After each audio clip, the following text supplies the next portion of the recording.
I'm just getting a really bad attack of office envy. Oh, God, it's uncomfortable. I'm Lucy Kellaway, and for over 20 years I've written about offices, and for longer than that I've worked in them.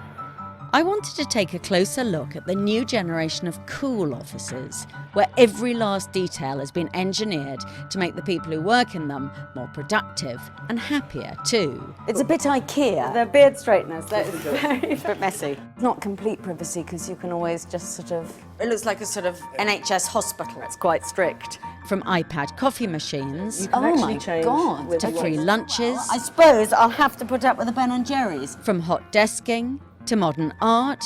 Is any of this making offices better? I want this in my office. Or is it making them worse? So you could have me in my pyjamas on the screen.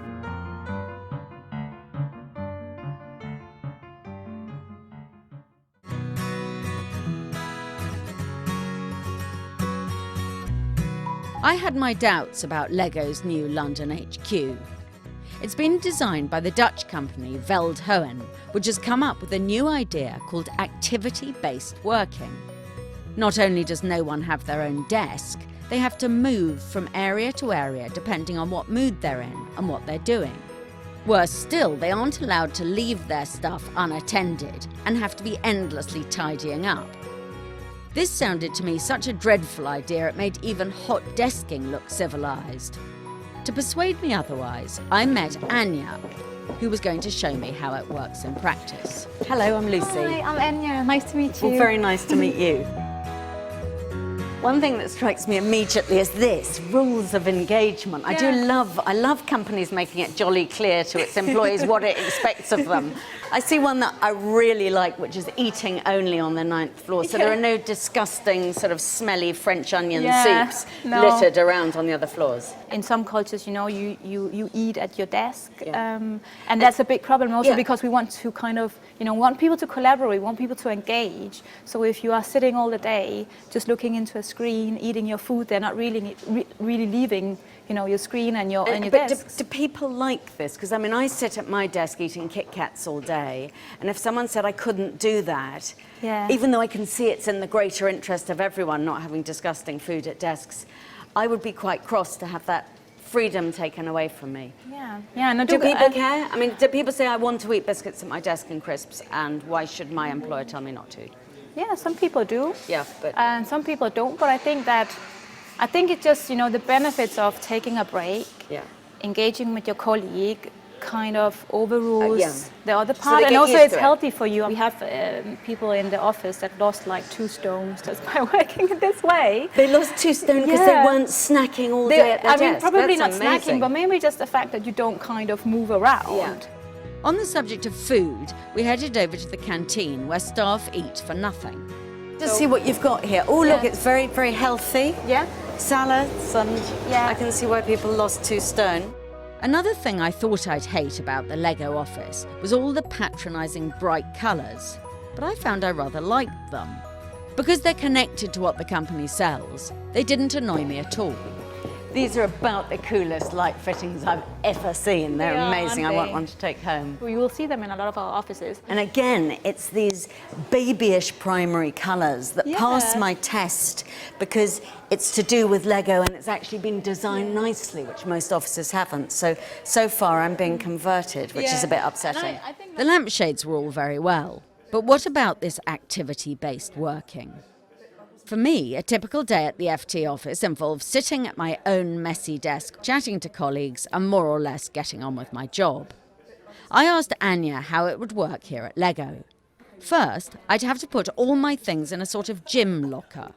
So stuff in the locker and then what? And then you kind of figure out, okay, so what do I have to do today? What do I need to do? What do I feel like doing? And you know, if you feel like kind of, you know, being focused and not really talking to anybody, it would be fine to be down here. So suppose I decide I want to do my, I'll spend an hour doing my emails, and then what would you do?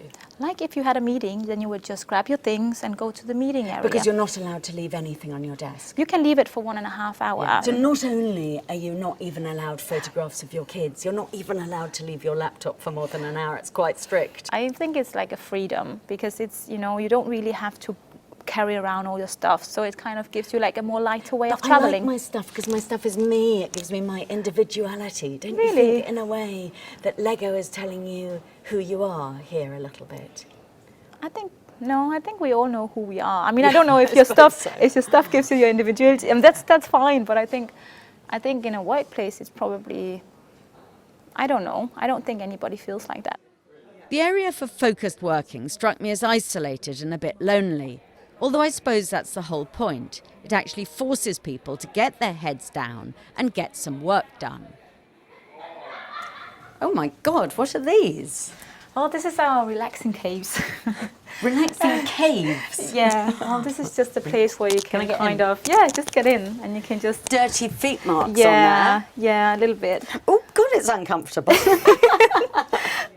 This is actually meant for people to have, if they want to put some of their personal belongings here. Nobody has yet. Do you mean they can put anything that's not Lego? You can put like the your child picture of your children or whatever if you want to have like your small personal space. But I here. think it would look terrible with all of it because this looks sort of so beautiful as it is. Yeah, but we I wanted wouldn't to want be more... to see people's kids in No? their front. Or maybe you wanted to look at your own once in a while. Yes, exactly. Or not, actually. no. I leave my kids at home. I know what they look like. Next on the tour is the Lego Library, for people who want to go one step further and work in total silence. It's tidy and sparse, and there's no sign of paper anywhere. It is, as Lego puts it, paper independent. Because we are traveling around and it would be heavy to walk around with all your books and all your papers. So kind of, so we try to say, try to minimize that. Actually, that is a real disincentive. If I tried to lift all the papers on my desk, I wouldn't be able to move at all. It wouldn't work, right? No. So, so that's the idea of it. I mean, it's quite interesting. If you look through the windows here to the other offices outside, you can see that they're all absolutely drowning in paper. Does that make you feel quite superior?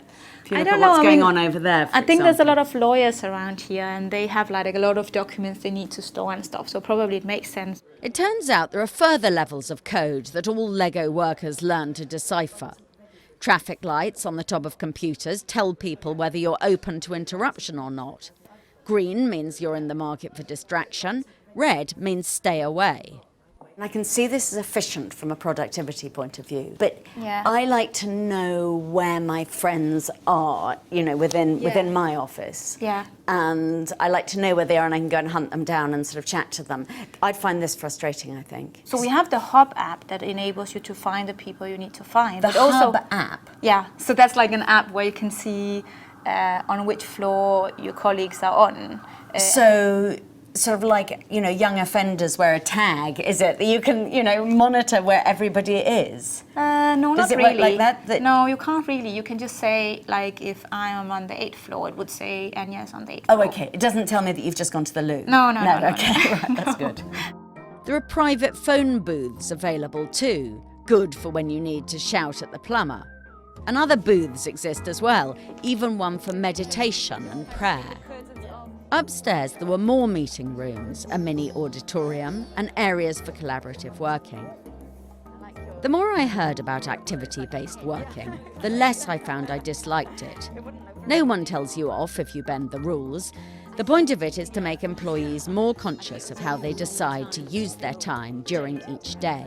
I'm just getting a really bad attack of office envy here. I mean, the light up here is just gorgeous. You've got Yeah. Post Office Tower on one side, Yeah. and you've got St Paul's on the other. Yeah. And these lovely lamps. Yeah. It really feels like a beautiful place to be and sort of lifts your spirits. I'm sort of coming round to the idea of this activity-based. Well, not necessarily. I'm a bit skeptical. Not entirely, but you should try it. You should try it. I'm so loving how this feels. I might be just about prepared to give it a go. In the end, grudgingly, I decided that activity-based working might not be so bad after all. The people of Lego seemed perfectly capable of talking to each other. I spotted them all having a laugh over lunch, which they all ate at the same time in the canteen. But the rest of the time they seemed to be shifting a lot of work. Working in a giant playground made of its products seemed, instead of gimmicky and frivolous, entirely professional. The message was, this is our work, and we believe in it. But the thing I liked best was the beauty of it all. Maybe all that gorgeousness makes people more productive, Or maybe it doesn't, but either way, when we left, I didn't really want to go. Lucy Kellaway, Financial Times, London.